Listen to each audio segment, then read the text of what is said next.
નરેન્દ્રભાઈ મોદીની સરકારમાં નરેન્દ્રભાઈ પ્રત્યેની પ્રેમ અને પ્રતિભા એમની જોઈને માનો કે અમે વોટ આપ્યા છે અને ભાજપમાં છીએ અને જનસંઘ વખતે હું તો ભાજપમાં છું, પણ અત્યારે જોઈએ છે તો કેટલાક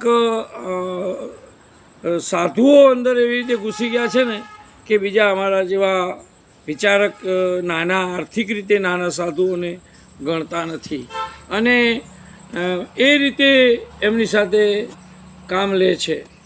અને ભાજપમાં પણ કેટલાક એવા તત્વો છે કે ભાજપના સારા સાધુઓને સ્વીકારી શકતા નથી. તમે દાખલા તરીકે ખંભાતમાં સાધુઓનું સંગઠન થઈ શકતું નથી, સનાતન સાધુઓનું.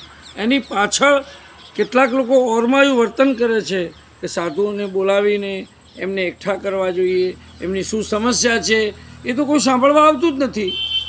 એમને રહેવાના, ખાવાના, સમાજના કેટલાક પ્રશ્નો, એ પણ નાગરિક છે, વોટ આપે છે તમને, એમને બોલવાનો ચાન્સ આપો, એમને વિચાર રજૂ કરવાનો ચાન્સ આપો. ચૂંટણી વખતે સાધુ યાદ આવે છે તમને. એટલે એ રીતે નહીં. અને નેતાઓ પણ ચૂંટાઈ ગયા પછી ધ્યાન નથી આપતા. પણ હા, સંજય પટેલ વગેરે જે છે એ ચોક્કસ સારા છે. એમાં રાજુભાઈ રાણા વગેરે કાર્યકરો સારા છે. એમાં મને ખરેખર ગૌરવ છે કે જે સાધુઓની સમસ્યા વિશે પૂછે છે.